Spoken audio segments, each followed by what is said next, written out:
I've played some chamber music concerts lately, and during the Q&A sessions at the end, there was one question that seemed to remain constant, which is that people wanted to know how my colleagues and I got our starts on our instruments. I shared it with them, but now it's time to share it with you.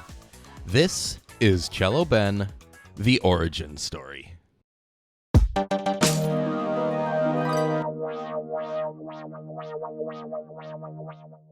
I grew up in a musical family. String playing was all around me. And when I was very, very young, I started violin. Well, kind of. I was probably about 4 at the time, and I was given not an actual violin, but a macaroni box covered in paper, attached to a toilet paper tube. And voila, I had my Stradivarius. With my macaroni box in one hand and a dowel rod for a bow in the other, I began my musical studies. I remember almost nothing about my childhood violin lessons except that I was much more interested in looking through my teacher's office supplies than actually paying attention to her pedagogy. Eventually, though, I did manage to graduate to a real instrument. Once I did, it was revealed to me that the macaroni box I'd been using was not empty. Inside, there was a gift that my parents had placed there for when I graduated from it. I tore open the box and beheld my shiny new protractors. I had no clue what they were for, but boy was I excited. Probably way more excited to play with them than to continue learning fiddle. And I think that trend went on, me preferring basically any other activity over practicing, including sitting idly on the patio with a cold pineapple juice. My parents and I mutually gave up, and my fledgling virtuoso career quickly fizzled into a big old nothing burger. But I must have shown some interest in piano a little bit later, because I started lessons not long after. Piano had a bit more staying power for me. I never became great at it as a kid, but I did enjoy it, and I was at least consistently attending lessons for many years. When I was probably about 9 years old, my father introduced me to a CD, remember those? Of the Guarneri Quartet playing the first of Beethoven's Razumovsky quartets, Opus 59 number 1. I was constantly listening to either that or my Shania Twain disc, almost memorizing the contents of both. And eventually, the time came where I was no longer content to simply listen. I wanted to play. I was especially enamored with the opening cello line of the quartet.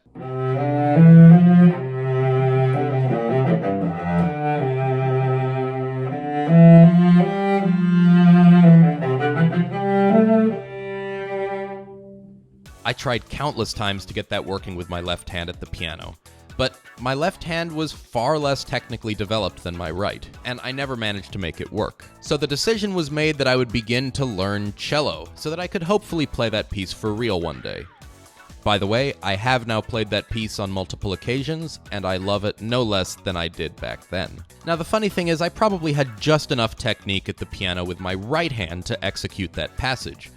But I'm pretty glad that I didn't come to that realization at the time, because then maybe I wouldn't be where I am today. After renting a 3/4 size cello, I began lessons in 2005, when I was just under 10 and a half years old. Once the new school year came around, I joined the 5th grade orchestra, and coupled with my private lessons, I gradually started to get acquainted with the instrument.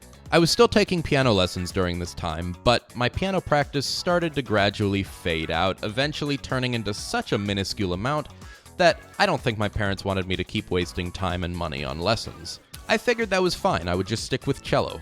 So I did. I kept at it, and the following school year I made my way into a local string ensemble, which made me really excited. My goal then was to work my way up to the front of the section. I never quite made it to principal, but I did get second chair when I think I was in 8th grade. So I was pretty excited about that. Let's backtrack for a second, though, because once I finished 6th grade, it was time for my first ever summer festival experience. I was off to Interlaken for 3 weeks. My first time away from my family. I was excited, but a little scared. But I went. It was my first experience with a truly intensive regimen, compared to what I was used to. Every morning we were woken up by a trumpet outside of our window, and we had to race to put on our uniforms consisting of red socks, navy shorts, and a blue polo shirt as fast as humanly possible, and run out to the tennis courts where we do our morning calisthenics and then be read a Mitch Hedberg quote by a counselor. Thereafter, they would send us on our way to begin our day of music making. I ended up in their intermediate symphony orchestra where I lugged my cello from my faraway cabin that I shared with 13 other people to the other side of campus to the rehearsal space. This was my first experience with being in a symphonic ensemble. Winds, brass, percussion, strings, all of it, and it was truly revelatory. The myriad colors that the different instruments of the orchestra could produce, and the sheer power of the band really opened my eyes to a new world. I went back to Interlochen the following summer, and I've been going to some sort of festival every year since then. Well, except 2020, obviously. By the time I got to high school, it was time for me to meet some bigger fish in bigger ponds. I joined the local youth orchestra where there were some real hotshot players, and they impressed me a lot. I was inspired to practice, but I wasn't focused on cello as a career. I figured I would end up working in tech in some way. Computers really fascinated me, especially web development, and I still enjoy immersing myself in that world today. But back then, I figured that's what would be my bread and butter. I was just playing the cello because it excited me. Things began to change, though, the following summer.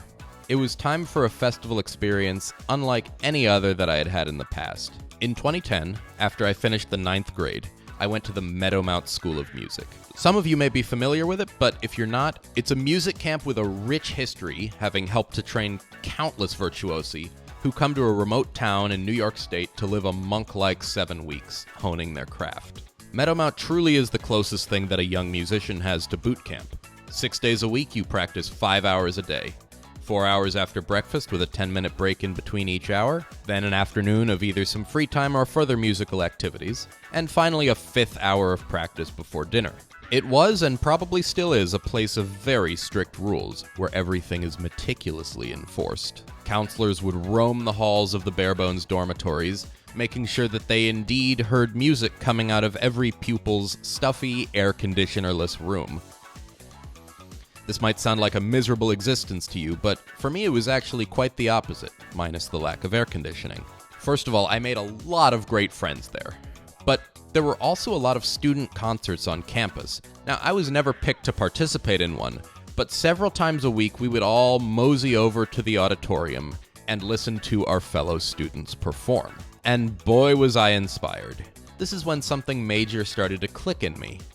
The sheer power of excellence in music making. People who were off to Juilliard, Curtis, Colburn, and all kinds of other big schools. The abilities that they had were staggering, and it gave me the first spark of wanting to do music as a career. I didn't continue a 5-hour-a-day routine when I got home, but I did step my practicing up. And I was selected as principal of my local youth orchestra for the following school year. And that was what solidified things for me. I can do this, I thought. I can have a career as a cellist. I just need to buckle down, and maybe I can end up becoming a famous soloist. As I went through high school, I really tried to cultivate that. I played as a soloist with a lot of different orchestras, but I also had to make sure to start practicing for college auditions. What helped me out a lot was that starting my junior year of high school, I was able to finagle my schedule a little bit to have some extra study halls at school, and I was allowed to use them to get some good practicing done before resuming at home. This came in especially clutch junior year. My first period of the day was practice, my third period of the day was practice, and my second period of the day was orchestra. So I just had to take out my cello at 7:20 a.m. and then I would get to engage with music for 3 full classes worth of time. As I crept closer to the end of my junior year, it became time to start looking at music schools. I decided I was going to apply to Curtis, Colburn, Juilliard, CCM, and Northwestern. Between all of these schools, I had a ton of audition repertoire to learn, and I got to work. Colburn made things easy for me, since they didn't even accept my pre-screening tape. And I got into CCM, and they let me know that pretty early on. Northwestern was a no-go, unfortunately, so now the only 2 left to hear from were Curtis and Juilliard.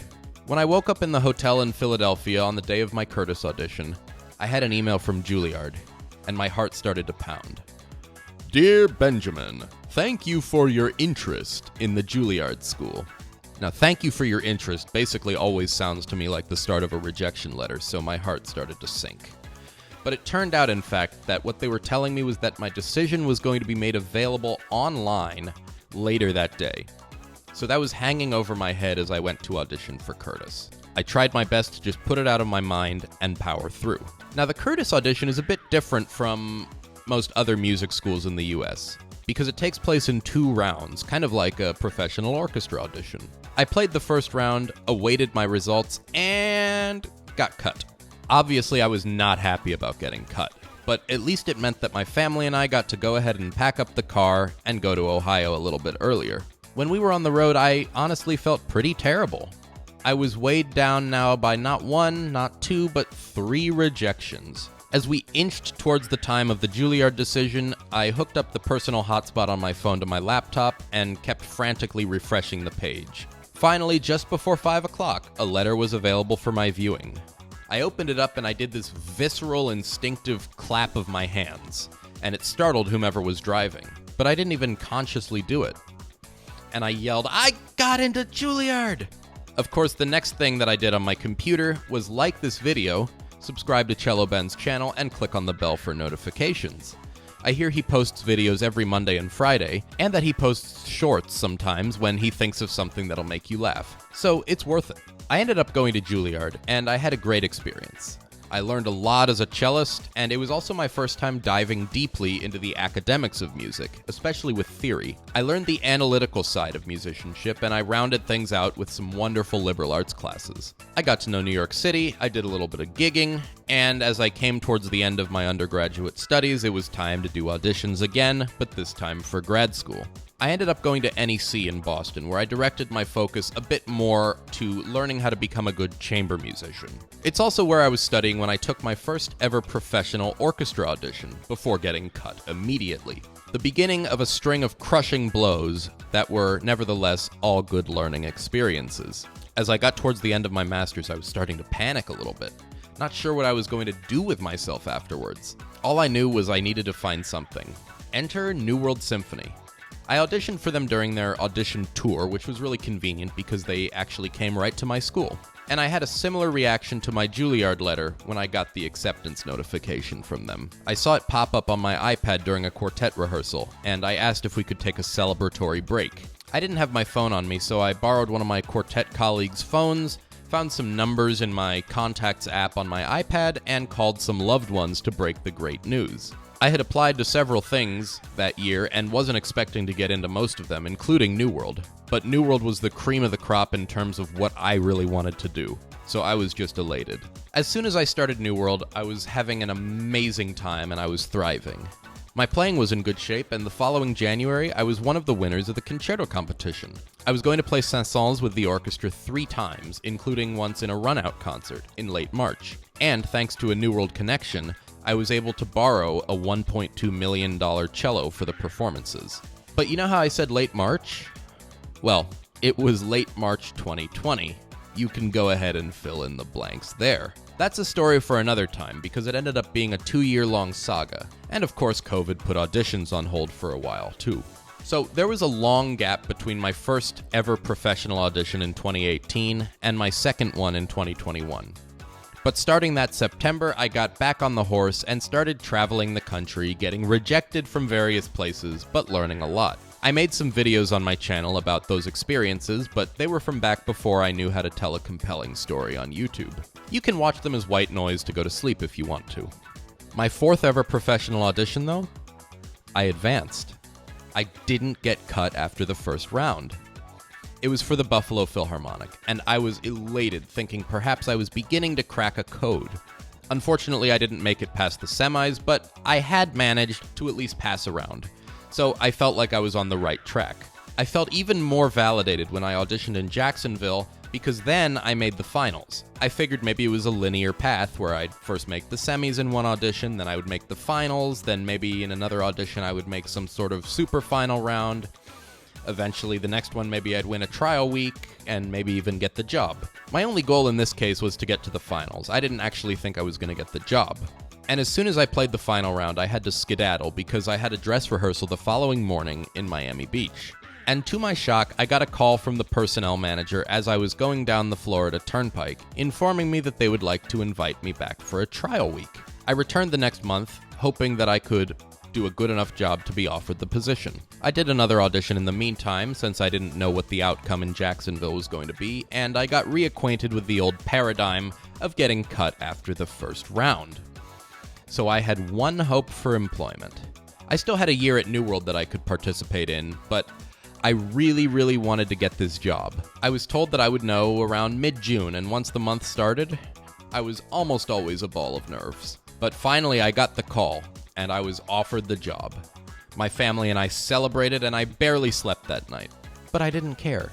I was about to have my first full-time job. I'm going to end that story here, because I did a whole other video about the process of working towards tenure once I started in Jacksonville.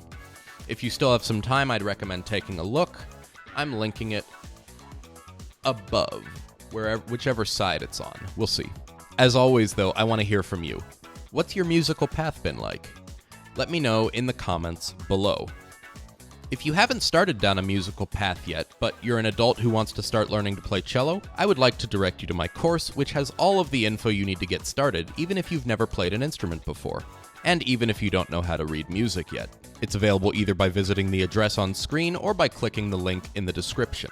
My friend, I am so honored that you chose to watch this video today, and if you're still hungry for some more cello and music-related content, I'd like to cordially invite you to check out these videos here. Thank you so much for joining me, have a beautiful day, and I'll see you next time.